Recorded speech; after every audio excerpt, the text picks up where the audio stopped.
Hoy en Cosas que Sabemos vamos a ver algo más agradable. Yo siempre he tenido una duda con esto de YouTube. ¿Esto es televisión? Porque se ajusta a las definiciones de televisión, pero no a las definiciones de la televisión comercial que conocimos a través de las grandes cadenas. En cada país hubo sus cadenas. En México eran el 2, el 4 y el 5. Aquí en España era la 1 y la 2 de televisión española. En Estados Unidos la NBC, la CBS y la ABC. Y luego se fueron desarrollando otras, pero digamos que esos son los núcleos originarios, ¿no? Y en esos núcleos originarios, ¿esto que hacemos es televisión o no es televisión?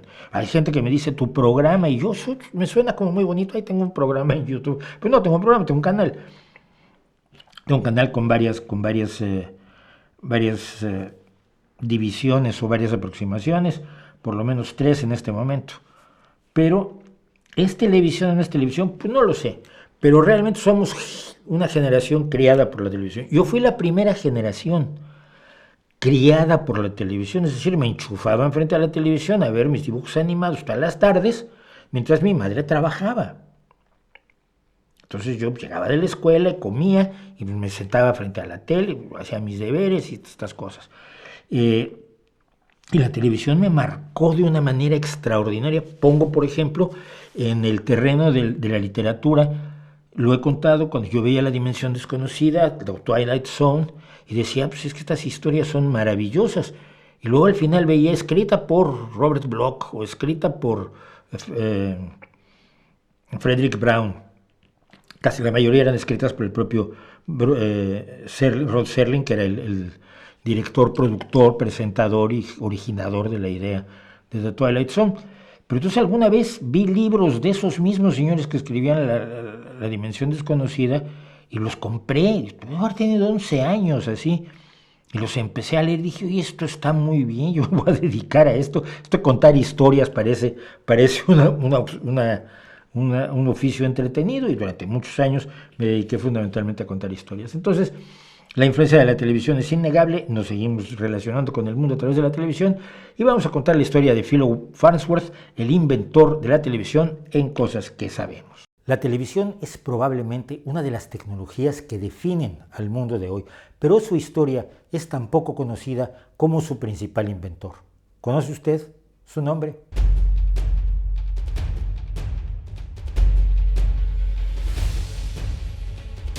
El 7 de septiembre de 1927, Philo T. Farnsworth, un desconocido que había aprendido electricidad mediante un curso por correspondencia, consiguió realizar la primera emisión de televisión electrónica en el pequeño laboratorio que tenía en el 202 de Green Street en San Francisco, California. Era una imagen de solo 60 líneas de resolución. La televisión común tiene 520 líneas de resolución y la televisión de alta definición o HDTV tiene 1125 y las hay de mayor definición ya. El experimento de Farnsworth era el primer paso de un medio de comunicación cuya importancia, presencia y relevancia no han hecho sino aumentar desde entonces como uno más de los desarrollos tecnológicos que han democratizado el conocimiento, la información y el entretenimiento, como lo han hecho la imprenta, la radio, el cine, la grabación musical y, por supuesto, Internet. Farnsworth había nacido en 1906 en una familia campesina de Utah y se había aficionado muy pronto al novedoso fenómeno de la electricidad. Con solo 12 años de edad construyó un motor eléctrico y poco después una lavadora de ropa para la familia. La televisión de Farnsworth, por su parte, comenzó humildemente cuando el joven de 15 años estaba arando la tierra y se le ocurrió que podría utilizar un haz de electrones dentro de un tubo de rayos catódicos para explorar o escanear una imagen en líneas similares a los surcos que recorrían los campos de cultivo familiar. La imagen así codificada podría transmitirse a un receptor que la reconstruyera y exhibiera. Durante los 6 años siguientes, Philo se ocupó en estudiar cómo hacer realidad esa idea. La televisión, sin embargo, no fue una idea original de Farnsworth. De hecho, la idea rondaba los laboratorios de profesionales y aficionados de la electricidad, la física y la electrónica desde mediados del siglo XIX, y fueron numerosos los descubrimientos que fueron dando forma al invento. Así, por ejemplo, el ingeniero eléctrico británico Willoughby Smith publicó en 1873 el descubrimiento de que el selenio tenía la propiedad de la fotoconductividad, es decir, que su conductividad eléctrica cambiaba en función de su exposición a la luz. Esto significaba que el selenio podía utilizarse para transformar imágenes en señales electrónicas. Estas señales, se pensó después, podían transmitirse por medio de la radio. El problema era que todavía no nacía.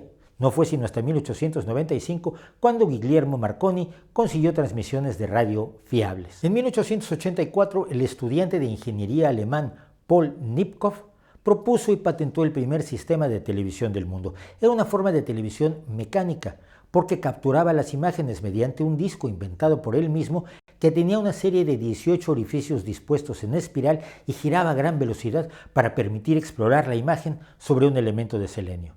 Los 18 orificios producían, por tanto, una imagen de 18 líneas de resolución. Todo esto ocurría en teoría, porque en realidad nadie sabe si Nipkow consiguió fabricar un prototipo de su sistema de televisión. De hecho, su idea no tenía el nombre que conocemos hoy. No lo tuvo sino hasta 1900, cuando el científico ruso Konstantin Persky usó por primera vez la palabra televisión en un discurso dentro de la Feria Internacional de París, la misma para la cual se había construido la Torre Eiffel. La televisión mecánica encontró a su gran promotor en la figura de John Logie Baird, un ingeniero escocés que demostró públicamente por primera vez un sistema real de televisión el 26 de enero de 1926 en Londres ante unos 50 científicos. En 1927 consiguió transmitir imágenes a más de 700 kilómetros de distancia mediante una línea telefónica y en 1928 hizo la primera transmisión transatlántica. Pero el sistema mecánico de captura de imágenes, que también fue estudiado y desarrollado por el inventor estadounidense Charles Francis Jenkins, no era del todo satisfactorio, entre otras cosas porque solo podía transmitir imágenes de pequeño tamaño. La televisión electrónica, por su parte, se desarrollaba paralelamente sin esas limitaciones. El inventor ruso Vladimir Kozma-Zворkin desarrolló el primer tubo de rayos catódicos que podría utilizarse en una cámara de televisión electrónica. Y años después, trabajando en la poderosa empresa de radio RCA, desarrolló un sistema que permitía que un haz de electrones reprodujera las imágenes de televisión en un tubo de rayos catódicos recubierto de fósforo. Era la pantalla de televisión que predominó hasta que en el año 2000 empezó a ser sustituida por distintas tecnologías de pantalla plana. De hecho, la RCA intentó atribuir los conceptos básicos de la televisión a Zворkin, desatando una batalla legal de patentes que fue finalmente ganada por Philo Farnsworth, certificándolo como una de las principales fuerzas intelectuales detrás del desarrollo de la televisión. Aún no estaba consolidado el sistema de televisión que se hizo mundialmente popular después de la Segunda Guerra Mundial, cuando la nueva idea empezó a comercializarse. El primer televisor se vendió en los Estados Unidos en 1928 a un precio equivalente a unos 60 euros, y un año después se lanzó la televisión en Inglaterra y Alemania. El primer anuncio publicitario sería transmitido por la empresa de John Logie Baird en 1930. En 1931 aparecía la televisión en Francia y en lo que por entonces era la Unión Soviética.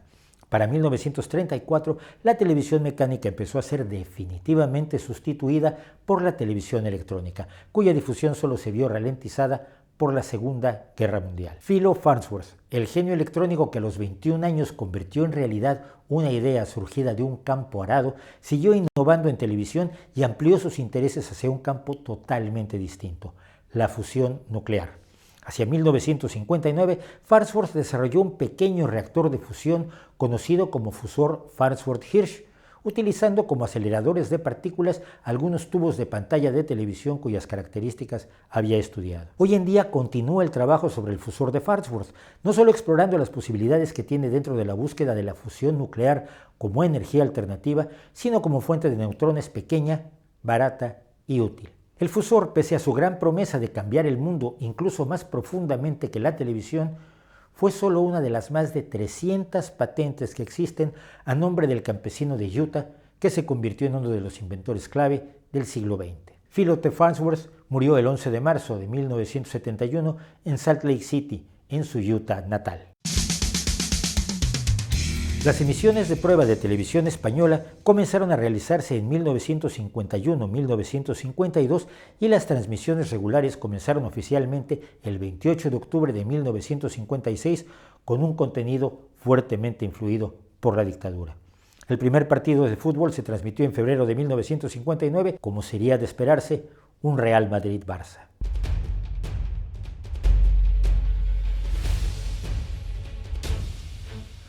Es muy curioso cómo la gente puede hablar y lo vemos, ¿no? ¿Quién inventó la radio? No, pues Marconi, Tesla, y la bombilla Edison, no la inventó, como ya decíamos, ¿no? ¿Y quién inventó la televisión? No sé. Una de las influencias más importantes en la cultura y la sociedad del mundo, no sepamos el nombre de Philo Farnsworth, quizás porque es un nombre más complicado.